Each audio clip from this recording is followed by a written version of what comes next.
అనుమతిస్తే ఒక ఉదాహరణ ఉంది అధ్యక్ష, మంచి ఉదాహరణ ఉంది. ఈ మధ్యన మిత్రుడు కవిమిత్రుడు దేశభక్తి శ్రీనివాస్ కొంతమంది సాహిత్యకారులు కూర్చుంటే చర్చ కూడా కూర్చున్నాం. ఒక కవి గారికి పాపం సందర్భంలో బాధ వచ్చి పడుతుంది అధ్యక్ష. ఒక రాజు ఉంటాడు, ఆ రాజు పేరు తిరుమల రాయుడని. ఆయన ఒకటే కన్ను ఉంటుంది పాపం, ఆయన మనసులో బాధ ఉంటుంది. ఒక కన్ను ఉన్నమాట వాస్తవం ఒకటి అగవైకల్యం ఉంది పాపం, ఏం చేయాలి, భగవంతుడు అంతే ఇచ్చాడు, ఆయనకు బాధ ఉంటుంది.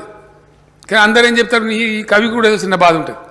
అరే నువ్వు రాజుగారి దగ్గర మంచి బహుమానం పొందానంటే జర పొగడాలరా భయ్, నన్ను ఒక కన్ను కాలిపోయింది కానీ అట్లా అయినా పొగడాలరా భయ్, ఎట్లనే చేసి నువ్వు పొగుడు, ఆయన సంతోషపెట్టు, నువ్వు సంతోషపెడితే నీకు మంచి లాభం జరుగుతుంది అని చెప్తారు అధ్యక్ష.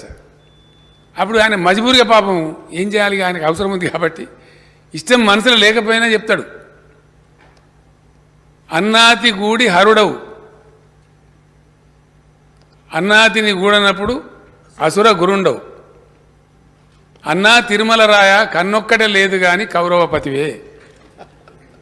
అంటే అన్నాతి అంటే వైఫ్ అధ్యక్ష, ధర్మపత్ని.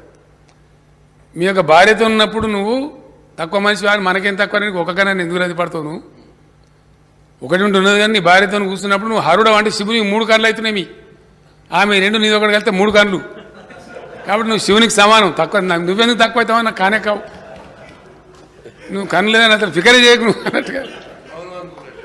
అన్నాతి గూడి హరుడు వాడు, నీ భార్య నువ్వు ఉన్నప్పుడు ఆమె 2 నీది ఒకటి కలిస్తే 3 కలిస్తే శివుని నువ్వు. అన్నాతిని గూడన్నప్పుడు అసుర గురుండవు, అసురులు అంటే రాక్షసులు అధ్యక్ష. వాళ్ళకి ఫేమస్ గురువు ఉంటాడు శుక్రాచార్యుడు అని చెప్పి, ఆయన చాలా ఫేమస్, టెర్రర్, భయపడతారు అందరు. ఇక్కడ గురువే రాక్షసులకు కాబట్టి ఆయన కన్ను తెరిస్తే బాగుండదని ఆ శుక్రాచార్యుడితో కూడా పంచాయతీ పెట్టుకోరు, కాబట్టి ఆయన కూడా పెద్ద ఫేమస్ మనిషి. ఆయనను గూడనప్పుడు నువ్వు అసుర గురుడు అంటే ఒకటే కన్ను ఉంటుంది కాబట్టి ఆ శుక్రాచార్య వారికి ఒకటే కన్ను ఉంటుంది అధ్యక్ష. అప్పుడు కూడా నువ్వు శుక్రాచార్యని అంతటివి, అది కూడా లేదనుకో, ఇక ఏం చెప్తాడు, కన్నొక్కడి లేకపోతే అన్నా తిరుమల రాయ కన్నొక్కడి లేకపోతే ఉరినొక్కడి దిగినా మంచిదే, కానీ అది కూడా లేకపోతే తక్కువనా, అది కూడా కౌరవపతి అంటే కౌరవపతి ధృతరాష్ట్రుడు అధ్యక్ష, 2 కన్ను లేకపోతే ఈయంత పోయినా కూడా బాధ లేదు. ఈ మోడీ గారికి చెప్పేవాళ్ళు కూడా కాసారి కొద్దిగా అంత మంచిగా చేయాలి, కొద్దిగా బాగు చేయాలని చెప్పకుండా బాగుంది బాగుంది బాగుంది యాందాక చెప్తారు, ఆఖరికైనా మాజీ ప్రధాని దగ్గర చెప్తారు. మనకేం తక్కువ సార్, తప్ప దిగిపోతే కూడా మాజీ ప్రధాని ఉంటావు నువ్వు, ఇక తక్కువ ఉంది మనకు. అక్కడ దాకా ఏదైనా పొరపాటు పోతుంటే అదానికి గోటాల జరిగింది, ఇంత భయంకరంగా ఉంది, దేశం అంతా అట్టుడుకుతుంది. మన దగ్గర సరే, మన దగ్గర ప్రెస్ వాళ్ళు ఏదో గోధి మీడియా అని మోదీ మీడియా అని ఏదో అని వాళ్ళు మరి ఎందుకు రాస్తలేరు పాపం, విషయాలు చెప్తలేరు, రాష్ట్రాలు రాస్తున్నారు, చెప్పడం చెప్తున్నారు. పర్ఫార్మెన్స్ లేదు అధ్యక్ష. లేనప్పుడు కూడా అనవసరంగా పొగడం ఏదైతే ఉంటుందో అది మంచికి దారి తీయదు అధ్యక్ష. ఈమె పూజ మేరా గారు అధ్యక్ష, నేను వాస్తవాలు చెప్తా ఉన్నా, I wanted to put it on record. నేనేం కాంగ్రెస్ పార్టీ కాదు, కానీ జరిగిన ఫ్యాక్ట్. వాళ్ళని ఒకటే నమూనా కాంగ్రెస్ వాళ్ళని తిట్టుడు తిట్టుడు తిట్టుడు తిట్టుడు ఎక్కడ దాగుతుంది అధ్యక్ష. ఈ మధ్యలో తమ దృష్టి కూడా ఉంటే తమరు కూడా గమనించి ఉంటారు, బీబీసీ అని ప్రపంచవ్యాప్తంగా పేరుగాంచినటువంటి ఒక ఇంగ్లీష్ ఛానల్ ఉంది అధ్యక్ష. అది రేడియో కూడా వెనకటి నుంచి మషూరే ఉండే, 100, 150, 200 ఏళ్ళ నుంచి. టీవీ వచ్చినాక వాళ్ళు టీవీ కూడా పెట్టారు.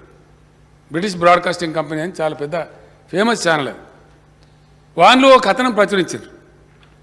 ఇక్కడ గోద్రా దాని మీద జరిగిన కాండ ఏదైతే ఉందో గుజరాత్లో, దానికి సంబంధించి కొన్ని నిజాలతో ఉన్నటువంటి డాక్యుమెంటరీని తీసి చూపించారు.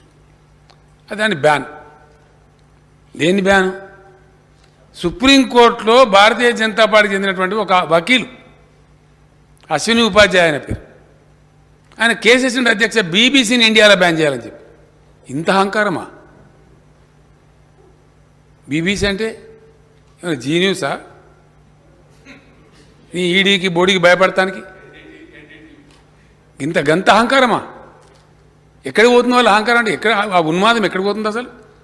బీబీసీని బ్యాన్ చేయమని చెప్పి బీజేపీకి సంబంధించిన వ్యక్తులు సుప్రీంకోర్టులో కేసు ఫైల్ చేస్తే ఈ దేశానికి అలంకారం అధ్యక్ష. ఏమనుకుంటారు మన గురించి ప్రపంచం, ఏమనుకుంటుంది? ఇంత ఇంటాలరెన్సా, ఇంత అసహన వైఖరా? ఇది ప్రజాస్వామ్యం గౌరవమేనా? ఇది ప్రజాస్వామ్యాన్ని గౌరవించే పద్ధతేనా?